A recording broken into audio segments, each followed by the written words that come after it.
Hola, buenos días. Bienvenidos a La Esposa del César. Muchas gracias por estar con nosotros. Yo soy Michel Levien. Y bueno, La Esposa del César es el proyecto de Strainer para platicar acerca de corrupción y de anticorrupción con palabras que todos podamos entender, para combatir la corrupción en nuestro día a día con más que solamente con buenas intenciones.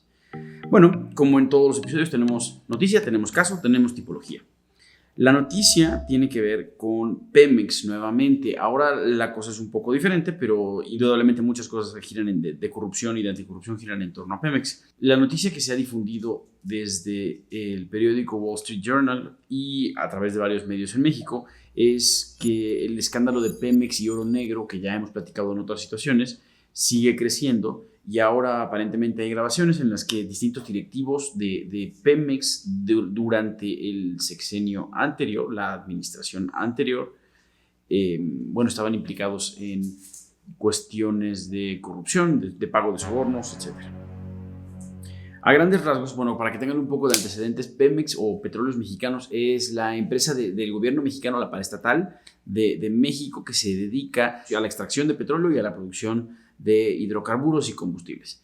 Bien, Oro Negro es una empresa que está también, o que estuvo dentro del ramo dentro de la industria petrolera y que se dedicaba, entre otras cosas, a la perforación y a la extracción. Entonces, ¿estas empresas cómo funcionan? Bueno, pues ellos hacen servicios relativamente sofisticados, relativamente especializados y se los venden a la paraestatal.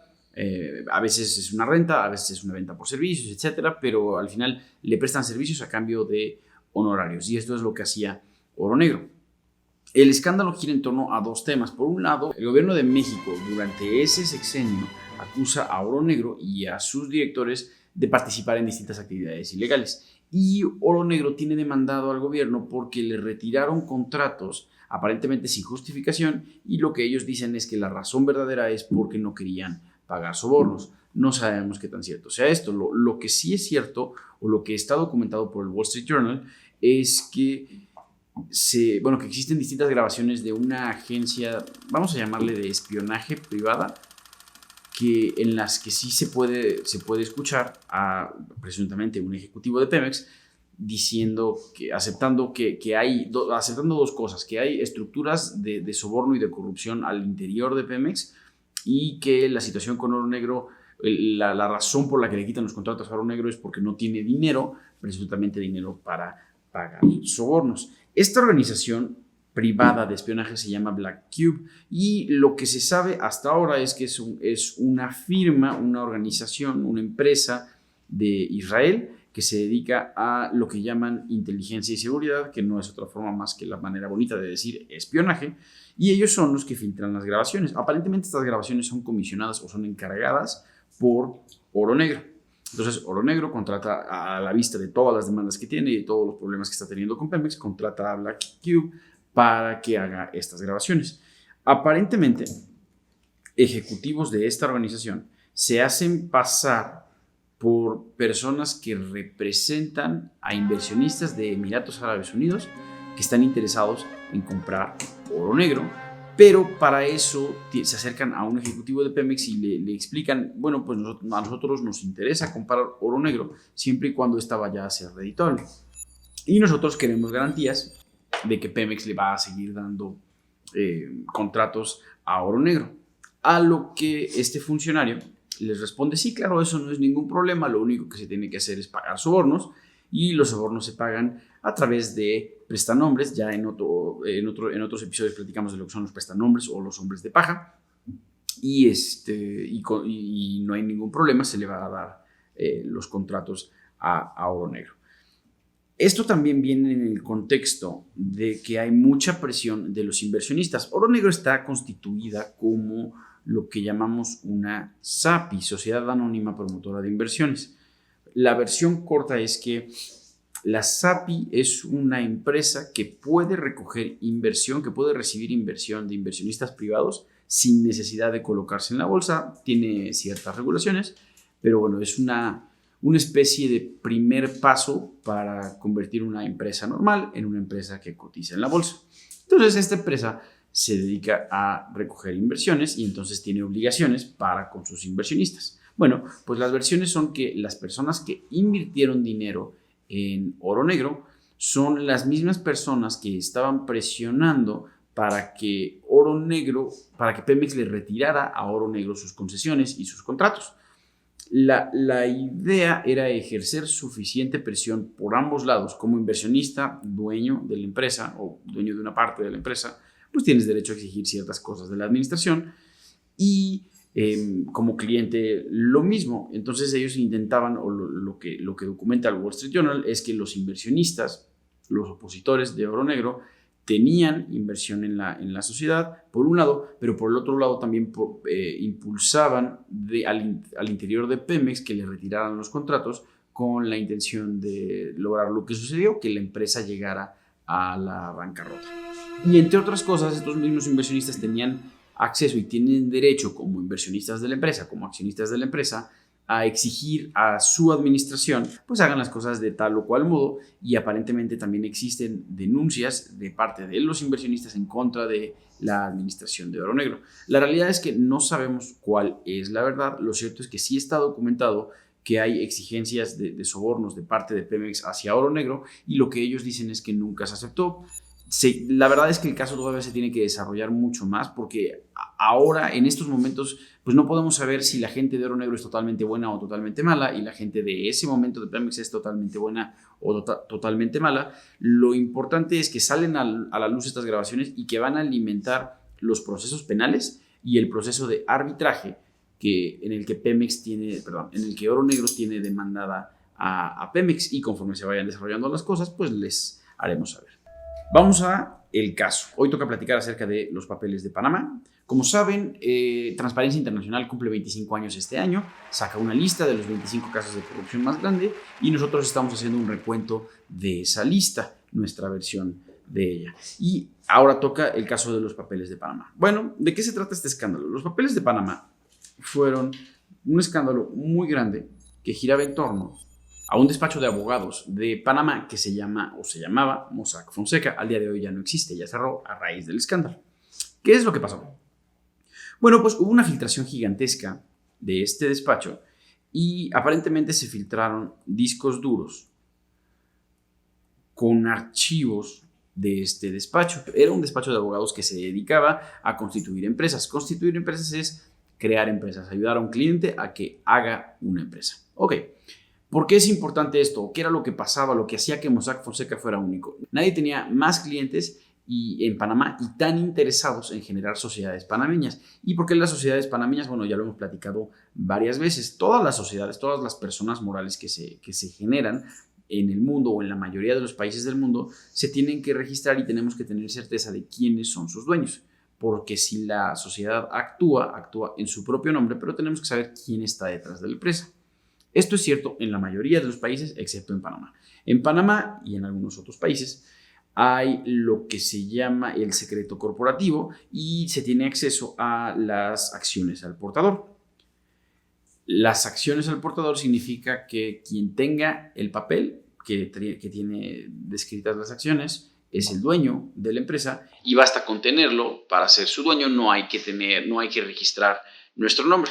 Esto presenta oportunidades muy interesantes para las personas que quieren dedicarse a actividades ilícitas, porque pueden constituir empresas. Por decir, si yo soy un político corrupto del Estado mexicano de Aguascalientes y quiero, traficar con influencias o hacer algún acto de corrupción, simplemente puedo celebrar contratos con una empresa, y esa empresa es propiedad de tal vez otras empresas u otras personas, y a la hora de seguir el rastro documental, pues uno se va a encontrar con un callejón sin salida o con una pared muy grande cuando se llegue a la empresa de Panamá, porque la empresa de Panamá está al portador, y entonces la gente no tiene forma de saber que esa empresa en realidad pertenece a mí.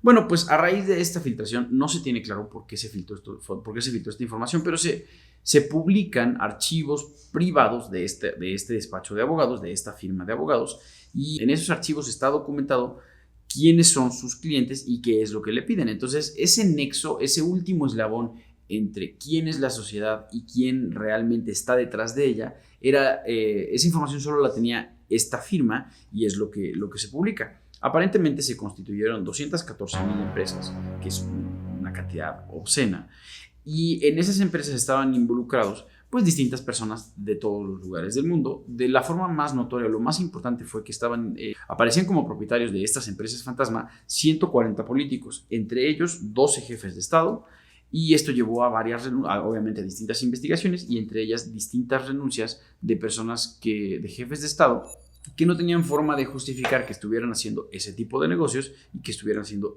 inversiones con ese tipo de empresas. Además de esto, en los documentos se dio a conocer que existían 33 sujetos, al menos 33 sujetos sancionados. Ser un sujeto sancionado significa que una persona aparece en las listas negras de distintos países o de distintas organizaciones, y en estas listas negras se está por lavado de dinero a gran escala, por cuestiones de corrupción mayor, por violaciones a derechos humanos, por terrorismo, por cuestiones muy, muy graves. Bueno, pues 33 de estas personas estaban involucrados en estas actividades. El escándalo de los papeles de Panamá desató investigaciones en al menos 82 países y logró que muchos países hicieran compromisos serios para poner fin al secreto financiero. ¿Qué es el secreto financiero? Bueno, pues es este derecho que yo tengo en algunos países de que nadie sepa qué operaciones hago, de poderme esconder detrás de un velo de anonimato para que nadie sepa qué operaciones hago. Esto fue hace muchos, muchos años un derecho bastante común por cuestiones de seguridad, pero la realidad es que se abusó mucho para cometer actividades ilícitas y ya existe en muy pocos países del mundo, y a raíz de los papeles de Panamá, pues ahora existirá en muchos menos.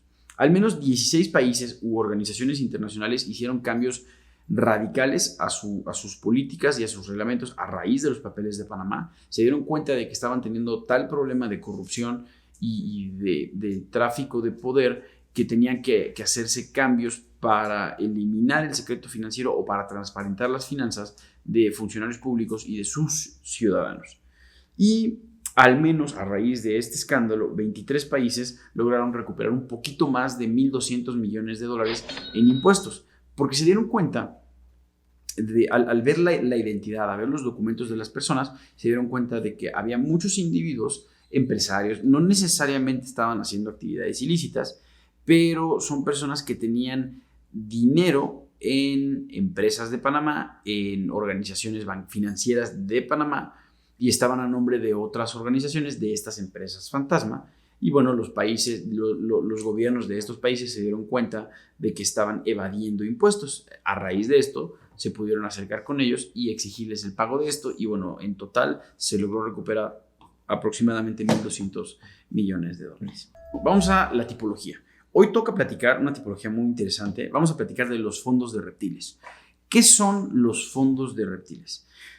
Vamos a dar una pequeña antecedente, unos cuantos antecedentes históricos sin tratar de hacerlo muy aburrido. A finales del siglo XIX se da una guerra entre el gobierno austrohúngaro y el de Prusia, en el que Otto von Bismarck sale vencedor, y distintas personas, distintos oponentes de él, tienen dinero en ese país y no lo pueden sacar, tienen que salir exiliados de ese país, y lo que decide von Bismarck es tomar este dinero y en vez de simplemente dárselo al gobierno, decide generar un fondo soberano, y con ese fondo soberano, un fondo soberano es dinero que pertenece solamente al país y que lo controla el gobierno de ese país, y ese dinero, en vez de simplemente que pase a las arcas de esa nación y se utilice como se utilizan los impuestos, decide que lo va a etiquetar de forma especial para realizar propaganda, para mejorar la apariencia y la percepción de su gobierno ante la prensa nacional y la prensa internacional. Entonces, pues básicamente tenemos esta bolsa de dinero, la vamos a dejar guardada y la vamos a usar según nos vaya conviniendo y según la vayamos necesitando para hacer propaganda. De forma relativamente conocida, relativamente notoria, se dice que él dice que utilizará su propio dinero para cazar a estos reptiles hasta sus cuevas.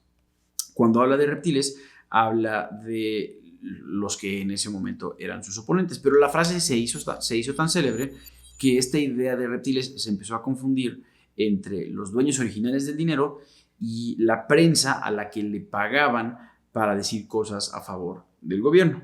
Y después de esto, bueno, fue cambiando, estos fondos se empezaron a utilizar no nada más para cuestiones de propaganda y para cuestiones de la prensa, pero ya tenían la estrategia o la herramienta, no, ya tenían la estrategia muy bien conocida y, bueno, ya sabían cómo sustraer dinero o separar fondos y etiquetarlos para actividades ilícitas, y entonces ya se volvió esta frase como conocida para destinar cualquier fondo, cualquier bolsa de dinero que se utiliza para actividades ilícitas. ¿Qué es lo más común? Sí, se utiliza este dinero para los periodistas y tal, pero muchas veces es dinero que las organizaciones, ya no nada más el gobierno, tiene separado específicamente para cometer actividades ilegales como el pago de sobornos.